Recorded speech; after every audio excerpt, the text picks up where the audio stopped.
Assalamualaikum warahmatullahi wabarakatuh. Jumpa lagi di channel Saung Edukasi. Video kali ini berisi rangkuman materi PPKN kelas 11 semester 1 dan 2 kurikulum 2013 revisi 2000. Yuk, bab 1 harmonisasi hak dan kewajiban asasi manusia dalam perspektif Pancasila. Bab 2 sistem dan dinamika demokrasi Pancasila. Bab 3 sistem hukum dan peradilan di Indonesia. Bab 4 dinamika peran Indonesia dalam perdamaian dunia. Bab 5 mewaspadai ancaman terhadap negara kesatuan Republik Indonesia. Bab 6 memperkukuh persatuan dan kesatuan bangsa dalam negara kesatuan Republik Indonesia. Namun sebelum mulai, jangan lupa untuk klik like, share, dan subscribe. Bab 1 harmonisasi hak dan kewajiban asasi manusia dalam perspektif Pancasila. Bagian A, konsep hak dan kewajiban asasi manusia. Ya. Nomor 1, makna hak asasi manusia. Pada diri manusia selalu melekat 3 hal, yakni hidup, kebebasan, dan kebahagiaan. Nah, ketiga hal tersebut merupakan sesuatu yang sangat mendasar yang harus dimiliki oleh manusia. Tanpa ketiga hal tersebut, manusia akan hidup tanpa arah, bahkan tidak akan menjadi seutuhnya. Sesuatu yang mendasar itu dalam pengertian lain disebut hak asasi. Dengan demikian, secara sederhana, hak asasi manusia adalah hak dasar manusia menurut kodratnya. Apa hak dasar itu? Yaitu hak untuk hidup, hak untuk kebebasan, dan hak untuk mendapatkan kebahagiaan. Ya, itu makna hak asasi manusia. Selanjutnya, menurut Undang-Undang RI Nomor 39 Tahun 1999, hak asasi manusia adalah seperangkat hak yang melekat pada hakikat dan keberadaan manusia sebagai makhluk Tuhan yang Maha Esa dan merupakan anugerahnya yang wajib dihormati, dijunjung tinggi, dilindungi oleh negara, hukum, pemerintah, dan setiap orang demi kehormatan serta perlindungan harkat dan martabat manusia. Jan Peterson, anggota Komisi Hak Asasi Manusia dari PBB, mengartikan bahwa HAM adalah sebagai hak-hak yang melekat dalam diri manusia. Tanpa hak itu, manusia tidak dapat hidup sebagai manusia. Dari pengertian yang dibuat oleh Jan Peterson, pada hakikatnya dalam HAM terkandung 2 makna. Makna yang pertama adalah HAM merupakan hak alamiah yang melekat dalam diri setiap manusia sejak ia dilahirkan ke dunia. Dan makna yang kedua, HAM merupakan instrumen atau alat untuk menjaga harkat dan martabat manusia sesuai dengan kodrat kemanusiaannya yang luhur. Hak alamiah adalah hak yang sesuai dengan kodrat manusia sebagai insan merdeka yang berakal budi dan berkeprimanusiaan. Tidak ada seorang pun yang diperkenankan merampas hak tersebut dari tangan pemiliknya. Hal ini tidak berarti bahwa HAM bersifat mutlak, tanpa pembatasan, karena batas HAM seseorang adalah HAM yang melekat pada orang lain. Bila HAM dicabut dari tangan pemiliknya, manusia akan kehilangan eksistensinya sebagai manusia. Tanpa HAM, manusia tidak akan dapat hidup sesuai dengan harkat dan martabat kemanusiaannya sebagai makhluk Tuhan yang paling sempurna. Dibandingkan dengan hak-hak yang lain, hak asasi manusia memiliki ciri-ciri khusus sebagai berikut. Ciri yang pertama adalah hakiki. Artinya, hak asasi manusia adalah hak asasi semua umat manusia yang sudah ada sejak lahir, ya. Itu arti dari hakiki. Lalu yang kedua cirinya adalah universal. Artinya hak asasi manusia berlaku untuk semua orang tanpa memandang status, suku bangsa, gender, atau perbedaan lainnya. Ciri yang ketiga, tidak dapat dicabut. Artinya, hak asasi manusia tidak dapat dicabut atau diserahkan kepada pihak lain. Dan yang keempat, cirinya adalah tidak dapat dibagi. Artinya, semua orang berhak mendapatkan semua hak, apakah hak sipil dan politik, hak ekonomi, atau hak sosial dan budaya.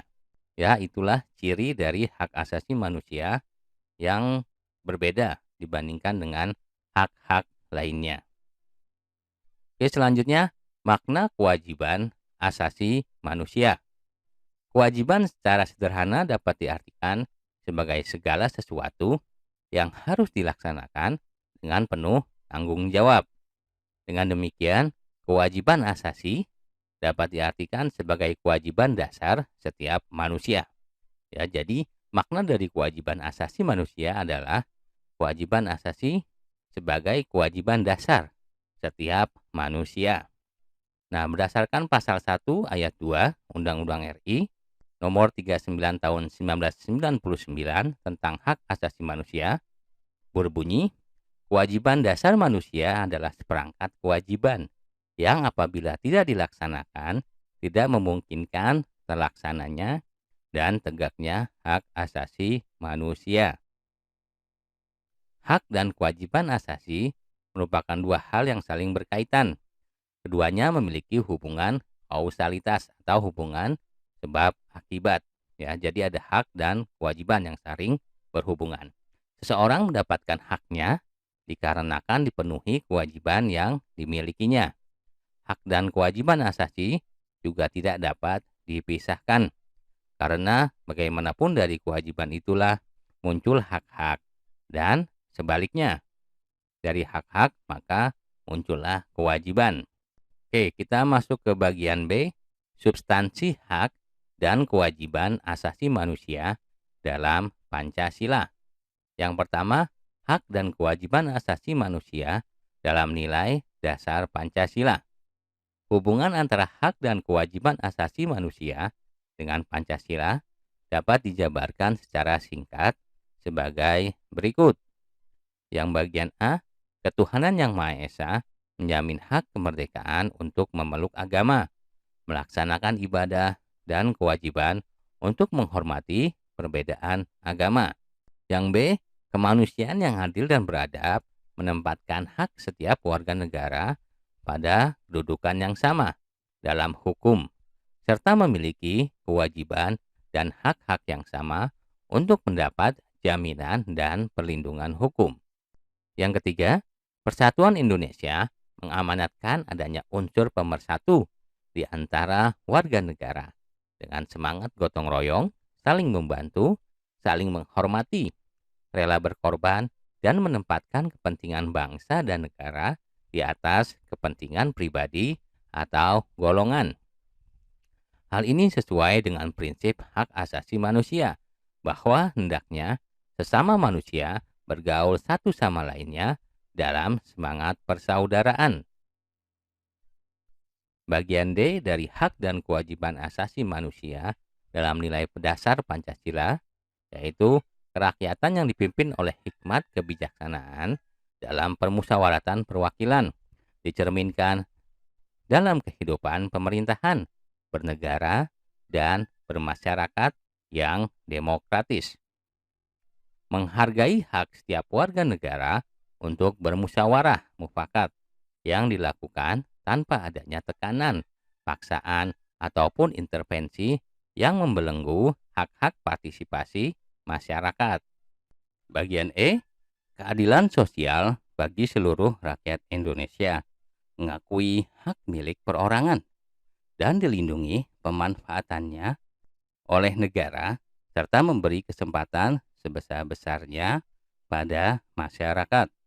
Yang kedua, hak dan kewajiban asasi manusia dalam nilai instrumen Pancasila. Nilai instrumen merupakan penjabaran dari nilai-nilai dasar Pancasila. Nilai instrumen ini sifatnya lebih khusus ya dibandingkan dengan nilai dasar yang sebelumnya kita bahas. Hak dan kewajiban asasi manusia juga dijamin dan diatur oleh nilai-nilai instrumen Pancasila. Adapun peraturan perundang-undangan yang menjamin hak asasi manusia diantaranya sebagai berikut, ya. Ada Undang-Undang Dasar Negara Republik Indonesia tahun 1945, terutama pasal 28A sampai 28J.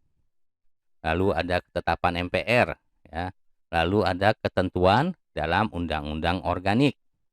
Ada ketentuan dalam peraturan pemerintah pengganti undang-undang nomor 1 tahun 99.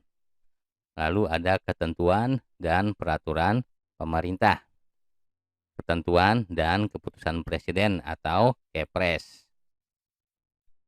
Ketiga, hak dan kewajiban asasi manusia dalam nilai praktis sila-sila Pancasila. Nilai praktis merupakan realisasi nilai-nilai instrumen suatu pengalaman dalam kehidupan sehari-hari. Nilai praktis Pancasila senantiasa berkembang dan selalu dapat dilakukan perubahan dan perbaikan sesuai perkembangan zaman dan aspirasi masyarakat. Hal tersebut dikarenakan Pancasila merupakan ideologi yang terbuka. Hak asasi manusia dalam nilai praktis Pancasila dapat terwujud apabila nilai-nilai dasar dan instrumen Pancasila itu sendiri dapat dilaksanakan dalam kehidupan sehari-hari oleh seluruh warga negara. Hal tersebut dapat diwujudkan apabila setiap warga negara menunjukkan sikap positif dalam kehidupan sehari-hari. Selanjutnya bagian C dari bab 1, kasus pelanggaran hak asasi manusia. 1. Penyebab pelanggaran hak asasi manusia. Pelanggaran hak asasi manusia itu disebabkan oleh faktor-faktor berikut ini. Yang pertama ada faktor internal, yaitu dorongan untuk melakukan pelanggaran HAM. Biasanya berasal dari diri pelaku pelanggar HAM itu sendiri. Di antaranya sebagai berikut. 1. Sikap egois atau terlalu mementingkan diri sendiri. Nah, sikap ini menyebabkan seseorang untuk selalu menuntut haknya, sementara kewajibannya sering diabaikan. Oke, itu. Jadi faktor internal yang pertama adalah sikap egois. Seseorang yang mempunyai sikap seperti ini akan menghalalkan segala cara supaya haknya dapat terpenuhi, meskipun caranya tersebut dapat melanggar hak orang lain. Yang kedua, penyebabnya adalah rendahnya kesadaran HAM. Hal ini akan menyebabkan pelaku pelanggaran HAM berbuat seenaknya. Pelaku tidak mau tahu bahwa orang lain pun mempunyai hak asasi yang harus dihormati. Sikap tidak mau tahu ini berakibat munculnya perilaku atau tindakan penyimpangan terhadap hak asasi manusia. Dan ketiga, penyebabnya adalah sikap tidak toleran. Sikap ini akan menyebabkan munculnya saling tidak menghargai dan tidak menghormati atas kedudukan atau keberadaan orang lain. Sikap ini pada akhirnya akan mendorong orang untuk melakukan diskriminasi kepada orang lain. Selanjutnya faktor eksternal, ya. Tadi faktor internal, kemudian faktor eksternal, yaitu faktor-faktor di luar diri manusia yang mendorong seseorang atau sekelompok orang melakukan pelanggaran HAM. Di antaranya sebagai berikut. Yang pertama, penyalahgunaan kekuasaan. Dalam masyarakat terdapat berbagai macam kekuasaan. Kekuasaan ini tidak hanya menunjuk pada kekuasaan pemerintah saja, tetapi juga bentuk-bentuk kekuasaan lain. Salah satu contohnya adalah kekuasaan di dalam perusahaan. Para pengusaha yang tidak mempedulikan hak-hak buruhnya jelas melanggar hak asasi manusia. Oleh karena itu, setiap penyalahgunaan kekuasaan mendorong timbulnya pelanggaran HAM. Yang kedua, ketidaktegasan aparat penegak hukum. Aparat penegak hukum yang tidak bertindak tegas terhadap setiap pelanggaran HAM tentu saja akan mendorong timbulnya pelanggaran HAM lainnya. Penyelesaian kasus pelanggaran HAM yang tidak tuntas akan menjadi pemicu bagi munculnya kasus-kasus lain. para pelaku pelanggaran HAM tidak akan merasa jera karena mereka tidak menerima sanksi yang tegas atas perbuatannya itu. Selain hal tersebut, aparat penegak hukum yang bertindak sewenang-wenang juga dapat dikategorikan sebagai bentuk pelanggaran HAM dan dapat menjadi contoh yang tidak baik. Hal ini dapat mendorong timbulnya pelanggaran HAM yang oleh masyarakat pada umumnya. Penyebab ketiga, pelanggaran hak asasi manusia dari faktor eksternal adalah penyalahgunaan teknologi.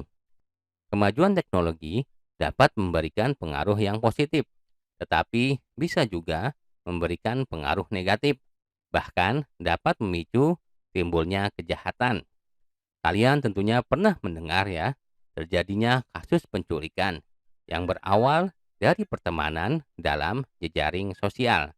Kasus tersebut menjadi bukti apabila pemanfaatan kemajuan teknologi tidak sesuai aturan, tentu hal ini akan menjadi penyebab timbulnya pelanggaran HAM. Selain itu, kemajuan teknologi dalam bidang produksi ternyata dapat menimbulkan dampak negatif. Misalnya, munculnya pencemaran lingkungan yang bisa mengakibatkan terganggunya kesehatan manusia. Penyebab yang keempat, kesenjangan sosial dan ekonomi yang tinggi.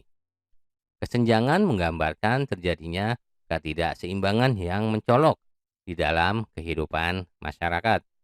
Pemicunya adalah perbedaan tingkat kekayaan atau jabatan yang dimiliki.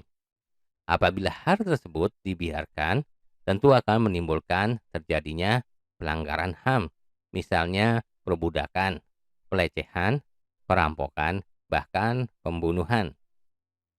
Selanjutnya, kasus pelanggaran hak asasi manusia di Indonesia.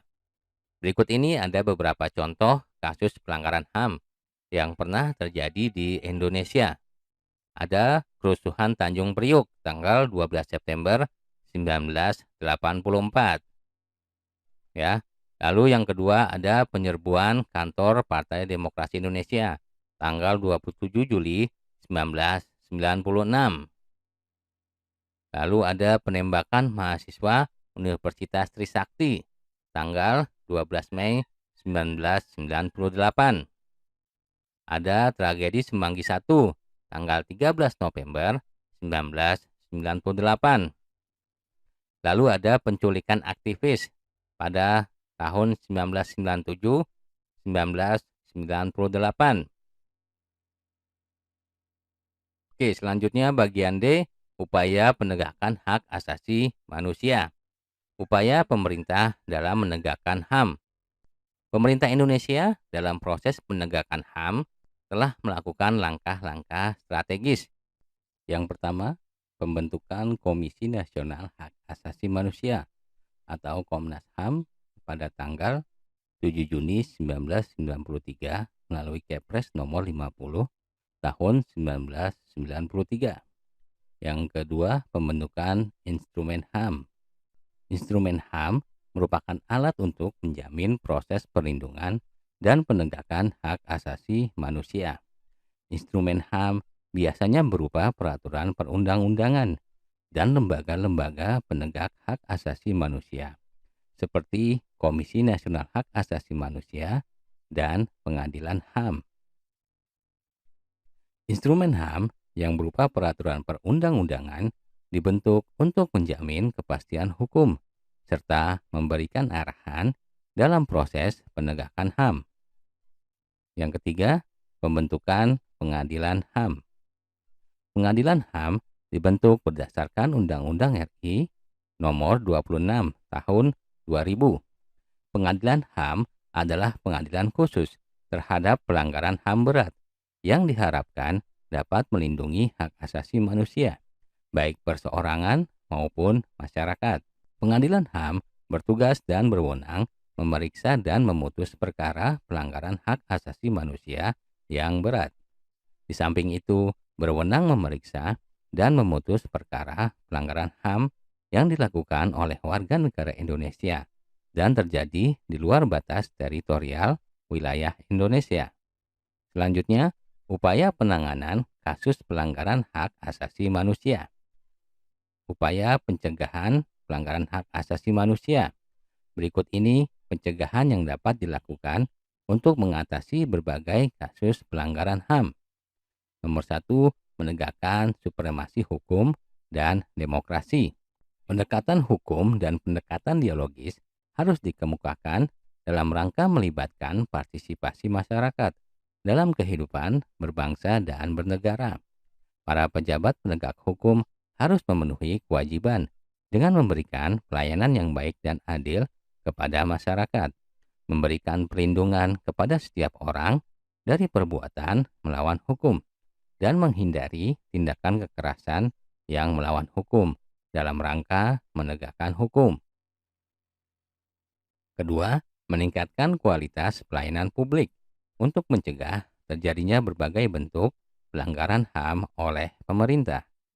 Ketiga, meningkatkan pengawasan dari masyarakat dan lembaga-lembaga politik terhadap setiap upaya penegakan HAM yang dilakukan oleh pemerintah. Keempat, meningkatkan penyebarluasan prinsip-prinsip HAM kepada masyarakat melalui lembaga pendidikan formal maupun non-formal, dan meningkatkan profesionalisme lembaga keamanan dan pertahanan negara. Kelima, meningkatkan kerjasama yang harmonis antar kelompok atau golongan dalam masyarakat agar mampu saling memahami dan menghormati keyakinan dan pendapat masing-masing. Selanjutnya, bagian B, membangun harmonisasi hak dan kewajiban asasi manusia. Salah satu cara untuk mengharmonisasikan hak dan kewajiban asasi manusia dalam kehidupan sehari-hari adalah dengan menghindarkan diri kita dari sikap egois atau terlalu mementingkan diri sendiri. Sikap egois dapat menyebabkan seseorang untuk selalu menuntut haknya, sementara kewajibannya sering diabaikan. Seseorang yang mempunyai sikap egois akan menghalalkan segala cara agar haknya dapat terpenuhi, meskipun caranya dapat melanggar hak orang lain. Baik, selanjutnya kita masuk ke bab kedua, sistem dan dinamika demokrasi Pancasila. A. Hakikat demokrasi. 1. Makna demokrasi. Menurut Kamus Besar Bahasa Indonesia, demokrasi merupakan istilah politik yang berarti pemerintahan rakyat. Hal tersebut dapat diartikan bahwa dalam sebuah negara demokrasi, kekuasaan tertinggi berada di tangan rakyat dan dijalankan langsung oleh rakyat atau wakil-wakil yang mereka pilih di bawah sistem pemilihan bebas. Demokrasi adalah pelembagaan dari kebebasan. Artinya, kebebasan yang dimiliki rakyat diatur dan diarahkan oleh sebuah lembaga kekuasaan yang sumber kekuasaannya berasal dari rakyat dan dijalankan sendiri oleh rakyat, sehingga kebebasan yang mereka miliki dapat dilaksanakan secara bertanggung jawab dan tidak melanggar kebebasan yang dimiliki orang lain. 2. Klasifikasi demokrasi. Keanekaragaman sudut pandang membuat demokrasi dapat dikenal dari berbagai macam bentuk. Berikut ini dipaparkan beberapa macam bentuk demokrasi. A. Berdasarkan titik berat perhatiannya. Dilihat dari titik berat yang menjadi perhatiannya, demokrasi dibedakan ke dalam 3 bentuk. 1. Demokrasi formal, yaitu suatu demokrasi yang menjunjung tinggi persamaan dalam bidang politik, tanpa disertai upaya untuk mengurangi atau menghilangkan kesenjangan dalam bidang ekonomi. Bentuk demokrasi ini dianut oleh negara-negara liberal. Kedua, demokrasi material, yaitu demokrasi yang dititik beratkan pada upaya menghilangkan perbedaan dalam bidang ekonomi, sedangkan persamaan dalam bidang politik kurang diperhatikan, bahkan kadang-kadang dihilangkan. Bentuk demokrasi ini dianut oleh negara-negara komunis. 3. Demokrasi gabungan, yaitu bentuk demokrasi yang mengambil kebaikan serta membuang keburukan dari bentuk demokrasi formal dan material. Bentuk demokrasi ini dianut oleh negara-negara non-blok. Selanjutnya, klasifikasi demokrasi berdasarkan ideologi. Berdasarkan ideologi yang menjadi landasannya, demokrasi dapat dibedakan ke dalam dua bentuk.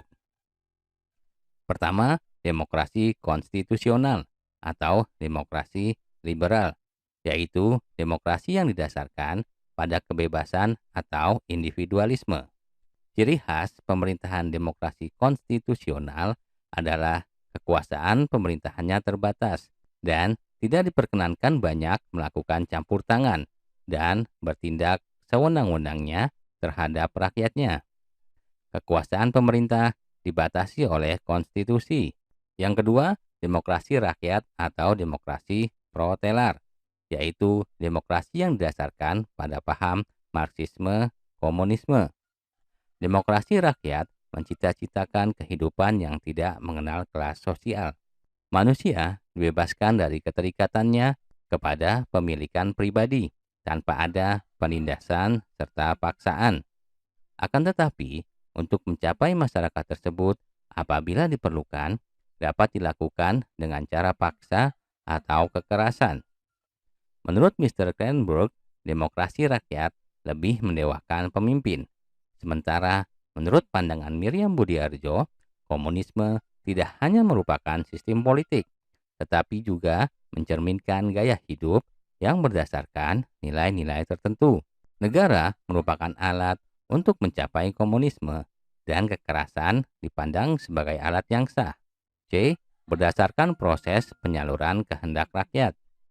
Menurut cara penyaluran kehendak rakyat, demokrasi dapat dibedakan ke dalam dua bentuk. Pertama, demokrasi langsung, yaitu paham demokrasi yang mengikut sertakan setiap warga negaranya dalam permusyawaratan untuk menentukan kebijaksanaan umum negara atau undang-undang secara langsung. Kedua, demokrasi tidak langsung, yaitu paham demokrasi yang dilaksanakan melalui sistem perwakilan. Penerapan demokrasi seperti ini berkaitan dengan kenyataan suatu negara yang jumlah penduduknya semakin banyak, wilayahnya semakin luas, dan permasalahan yang dihadapinya semakin rumit dan kompleks. Demokrasi tidak langsung atau demokrasi perwakilan biasanya dilaksanakan melalui pemilihan umum. 3. Prinsip-prinsip demokrasi. Henry B. Mayo, sebagaimana dikutip oleh Miriam Budiarjo dalam bukunya yang berjudul Dasar-Dasar Ilmu Politik, mengungkapkan prinsip dari demokrasi yang akan mewujudkan suatu sistem politik yang demokratis. Adapun prinsip-prinsip tersebut sebagai berikut. A. Menyelesaikan perselisihan dengan damai dan secara melembaga. B. Menjamin terselenggaranya perubahan secara damai dalam suatu masyarakat yang sedang berubah. C. Menyelenggarakan pergantian pemimpin secara teratur. D. Membatasi pemakaian kekerasan sampai minimum. E. Mengakui serta menganggap wajar adanya keanekaragaman. F. Menjamin tegaknya keadilan. Kemudian, menurut Alamudi, sebagaimana dikutip oleh Sri Mulyan dan Saifullah dalam bukunya yang berjudul Ilmu Kewarganegaraan, suatu negara dapat disebut berbudaya demokrasi apabila memiliki suku guru demokrasi sebagai berikut. A. Kedaulatan rakyat. B. Pemerintahan berdasarkan persetujuan dari yang diperintah. C. Kekuasaan mayoritas. D. Hak-hak minoritas. E. Jaminan hak-hak asasi manusia. F. Pemilihan yang bebas dan jujur. G. Persamaan di depan hukum. H. Proses hukum yang wajar. I. Pembatasan pemerintahan secara konstitusional. J. Pluralisme sosial, ekonomi, dan politik. K. Nilai-nilai toleransi, pragmatisme, kerjasama, dan mufakat. Bagian B. Dinamika penerapan demokrasi Pancasila. 1. Prinsip-prinsip demokrasi di Indonesia. Ahmad Sanusi mengutarakan 10 pilar demokrasi konstitusional Indonesia menurut Pancasila dan Undang-Undang Dasar Negara Republik Indonesia tahun 1945. Pilar yang pertama, demokrasi yang berketuhanan yang Maha Esa. Seluk-beluk sistem serta perilaku dalam menyelenggarakan kenegaraan RI harus taat asas, konsisten, atau sesuai dengan nilai-nilai dan kaidah-kaidah dasar ketuhanan yang Maha Esa. B. Demokrasi dengan kecerdasan. Mengatur dan menyelenggarakan demokrasi menurut Undang-Undang Dasar Negara Republik Indonesia tahun 1945 bukan dengan kekuatan naluri, kekuatan otot, atau kekuatan massa semata. Pelaksanaan demokrasi itu justru lebih menuntut kecerdasan rohaniah, kecerdasan akliyah, kecerdasan rasional, dan kecerdasan emosional. C. Demokrasi yang berkedaulatan rakyat. Kekuasaan tertinggi ada di tangan rakyat. Secara prinsip, rakyatlah yang memilih atau memegang kedaulatan itu. Dalam batas-batas tertentu, kedaulatan rakyat itu dipercayakan kepada wakil-wakil rakyat di MPR dan DPRD. D. Demokrasi dengan rule of law. Hal ini mempunyai 4 makna penting. Pertama, kekuasaan negara Republik Indonesia harus mengandung, melindungi, serta mengembangkan kebenaran hukum, bukan demokrasi ugal-ugalan, demokrasi dagelan, atau demokrasi manipulatif. Kedua, kekuasaan negara memberikan keadilan hukum, bukan demokrasi yang terbatas pada keadilan formal dan pura-pura. Ketiga, kekuasaan negara menjamin kepastian hukum, bukan demokrasi yang membiarkan kesemrawutan atau anarki. Keempat, kekuasaan negara mengembangkan manfaat atau kepentingan hukum, seperti kedamaian dan pembangunan, bukan demokrasi yang justru mempopulerkan fitnah dan hujatan, atau menciptakan perpecahan, permusuhan, dan kerusakan. E. Demokrasi dengan pemisah kekuasaan negara. Demokrasi menurut Undang-Undang Dasar Negara Republik Indonesia tahun 1945 bukan saja mengakui kekuasaan negara Republik Indonesia yang tidak terbatas secara hukum, melainkan juga demokrasi itu dikuatkan dengan pembagian kekuasaan negara dan diserahkan kepada badan-badan negara yang bertanggung jawab. Jadi, demokrasi menurut Undang-Undang Dasar Negara Republik Indonesia tahun 1945 mengenal semacam pembagian dan pemisahan kekuasaan dengan sistem pengawasan dan perimbangan. F. Demokrasi dengan hak asasi manusia. Demokrasi menurut Undang-Undang Dasar Negara Republik Indonesia tahun 1945 mengakui hak asasi manusia yang tujuannya bukan saja menghormati hak-hak asasi manusia, melainkan terlebih-lebih untuk meningkatkan martabat dan derajat manusia seutuhnya. G. Demokrasi dengan pengadilan yang merdeka. Demokrasi menurut Undang-Undang Dasar Negara Republik Indonesia tahun 1945 menghendaki diberlakukannya sistem pengadilan yang merdeka, yang memberi peluang seluas-luasnya kepada semua pihak yang berkepentingan untuk mencari dan menemukan hukum yang seadil-adilnya.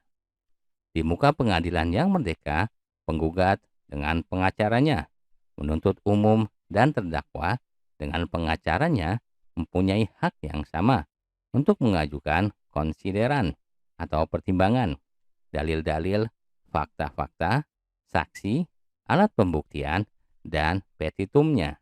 H. Demokrasi dengan otonomi daerah. Otonomi daerah merupakan pembatasan terhadap kekuasaan negara, khususnya kekuasaan legislatif dan eksekutif di tingkat pusat, dan lebih khusus lagi pembatasan atas kekuasaan presiden. Undang-Undang Dasar Negara Republik Indonesia tahun 1945 secara jelas memerintahkan dibentuknya daerah-daerah otonom pada provinsi dan kabupaten atau kota. Dengan peraturan pemerintah, daerah-daerah otonom itu dibangun dan disiapkan untuk mampu mengatur dan menyelenggarakan urusan-urusan pemerintahan sebagai urusan rumah tangganya sendiri, yang diserahkan oleh pemerintah pusat kepada pemerintah daerah. I. Demokrasi dengan kemakmuran. Demokrasi itu bukan hanya soal kebebasan dan hak, bukan hanya soal kewajiban dan tanggung jawab, bukan pula hanya soal mengorganisir kedaulatan rakyat atau pembagian kekuasaan kenegaraan. Demokrasi itu bukan pula hanya soal otonomi daerah dan keadilan hukum. J. Demokrasi yang berkeadilan sosial. Demokrasi menurut UUD 1945 menggariskan keadilan sosial di antara berbagai kelompok, golongan, dan lapisan masyarakat. Tidak ada golongan, lapisan, kelompok, satuan, atau organisasi yang jadi anak emas yang diberi berbagai keistimewaan atau hak-hak khusus. Selanjutnya, periodisasi perkembangan demokrasi Pancasila. A. Pelaksanaan demokrasi di Indonesia pada periode 1945 sampai 1949. Pada masa pemerintahan Revolusi Kemerdekaan, pelaksanaan demokrasi baru terbatas pada berfungsinya pers yang mendukung revolusi kemerdekaan. Adapun elemen-elemen demokrasi yang lain belum sepenuhnya terwujud karena situasi dan kondisi yang tidak memungkinkan. Hal ini dikarenakan pemerintah harus memusatkan seluruh energinya bersama-sama rakyat untuk mempertahankan kemerdekaan dan menjaga kedaulatan negara agar negara kesatuan tetap hidup. Meskipun tidak banyak catatan sejarah yang menyangkut perkembangan demokrasi pada periode ini, akan tetapi pada periode tersebut telah diletakkan hal-hal mendasar bagi perkembangan demokrasi di Indonesia untuk masa selanjutnya.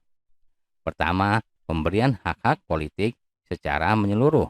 Para pembentuk negara sudah sejak semula mempunyai komitmen yang sangat besar terhadap demokrasi, sehingga begitu mereka menyatakan kemerdekaan dari pemerintah kolonial Belanda, semua warga negara yang sudah dianggap dewasa memiliki hak politik yang sama, tanpa ada diskriminasi yang bersumber dari ras, agama, suku, dan kedaerahan.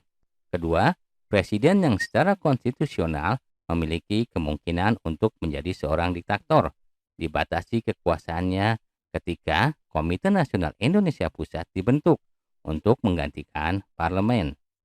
Ketiga, dengan maklumat wakil presiden dimungkinkan terbentuknya sejumlah partai politik yang kemudian menjadi peletak dasar bagi sistem kepartaian di Indonesia untuk masa-masa selanjutnya dalam sejarah kehidupan politik kita. B. Pelaksanaan demokrasi di Indonesia pada periode 1949 sampai 1959. Periode kedua pemerintahan negara Indonesia merdeka berlangsung dalam rentang waktu antara tahun 1949 sampai 1959. Pada periode ini terjadi dua kali pergantian Undang-Undang Dasar. Pertama, pergantian UUD 1945 dengan Konstitusi RIS pada rentang waktu 27 Desember 1949 sampai dengan 17 Agustus 1950. Dalam rentang waktu ini, bentuk negara kita berubah dari kesatuan menjadi serikat. Sistem pemerintahan juga berubah dari presidensil menjadi kuasi parlementer. Kedua, pergantian Konstitusi RIS dengan UUD sementara 1950 pada rentang waktu 17 Agustus 1950 sampai dengan 5 Juli 1959. Pada periode pemerintahan ini, bentuk negara kembali berubah menjadi negara kesatuan dan sistem pemerintahan menganut sistem parlementer. Dengan demikian, dapat disimpulkan bahwa pada periode 1949 sampai dengan 1959, negara kita menganut demokrasi parlementer. Masa demokrasi parlementer merupakan masa yang semua elemen demokrasinya dapat kita temukan perwujudannya dalam kehidupan politik di Indonesia. Ketiga, pelaksanaan demokrasi di Indonesia pada periode 1959 sampai 1965. Era baru demokrasi dan pemerintahan Indonesia mulai dimasuki, yaitu suatu konsep demokrasi yang oleh Presiden Soekarno disebut sebagai demokrasi terpimpin. Maksud konsep terpimpin ini dalam pandangan Presiden Soekarno adalah dipimpin oleh hikmat kebijaksanaan dalam permusyawaratan dan perwakilan. Demokrasi terpimpin merupakan pembalikan total dari proses politik yang berjalan pada masa demokrasi parlementer. D. Pelaksanaan demokrasi di Indonesia pada periode 1965 sampai 1998. Era baru dalam pemerintahan dimulai setelah melalui masa transisi yang singkat antara tahun 1966 sampai 1968 ketika Jenderal Soeharto dipilih menjadi Presiden Republik Indonesia. Era yang kemudian dikenal sebagai Orde Baru dengan konsep demokrasi Pancasila. Visi utama pemerintahan Orde Baru ini adalah untuk melaksanakan Pancasila dan UUD 1945 secara murni dan konsekuen dalam setiap aspek kehidupan masyarakat Indonesia. Dalam perjalanan politik pemerintahan Orde Baru, kekuasaan presiden merupakan pusat dari seluruh proses politik di Indonesia.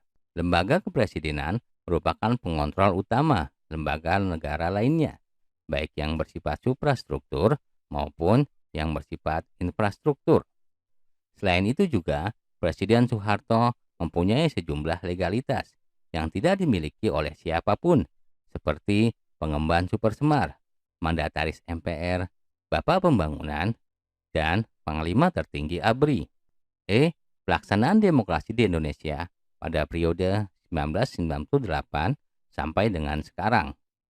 Demokrasi yang diterapkan negara kita pada era reformasi ini adalah demokrasi Pancasila. Tentu saja dengan karakteristik yang berbeda dengan Orde Baru dan sedikit mirip dengan demokrasi parlementer tahun 1950 sampai 1959. Kondisi demokrasi Indonesia saat ini dapat diibaratkan sedang menuju ke arah kesempurnaan. Akan tetapi, jalan terjal menuju itu tentu saja selalu menghadang. Tugas kita adalah mengawal demokrasi ini supaya teraplikasikan dalam seluruh aspek kehidupan.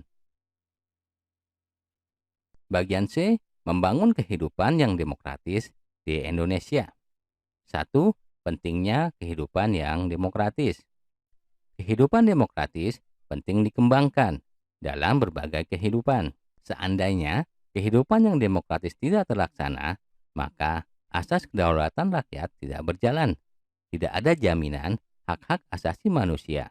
Tidak ada persamaan di depan hukum. Jika demikian, kita akan semakin jauh dari tujuan mewujudkan masyarakat adil dan makmur berdasarkan Pancasila. Pada hakikatnya, sebuah negara dapat disebut sebagai negara yang demokratis apabila di dalam pemerintahan tersebut rakyat memiliki persamaan di depan hukum, memiliki kesempatan untuk berpartisipasi dalam pembuatan keputusan, dan memperoleh pendapatan yang layak karena terjadi distribusi pendapatan yang adil, serta memiliki kebebasan yang bertanggung jawab. Perilaku yang mendukung tegaknya nilai-nilai demokrasi. Untuk menjalankan kehidupan demokratis, kita bisa memulainya dengan cara menampilkan beberapa prinsip di bawah ini dalam kehidupan sehari-hari, yaitu membiasakan diri untuk berbuat sesuatu dengan aturan main atau hukum yang berlaku. Membiasakan diri untuk bertindak demokratis dalam segala hal. Membiasakan diri untuk menyelesaikan persoalan dengan musyawarah. Membiasakan diri untuk mengadakan perubahan secara damai, tidak dengan kekerasan. Membiasakan diri untuk memilih pemimpin melalui cara-cara yang demokratis. Selalu menggunakan akal sehat dan hati nurani dalam musyawarah. Selalu mempertanggungjawabkan hasil keputusan musyawarah kepada Tuhan Yang Maha Esa, masyarakat, bangsa, dan negara, bahkan diri sendiri. Menuntut hak setelah melaksanakan kewajibannya. menggunakan kebebasan dengan rasa tanggung jawab, menghormati hak orang lain dalam menyampaikan pendapat, membiasakan diri memberikan kritik yang bersifat membangun,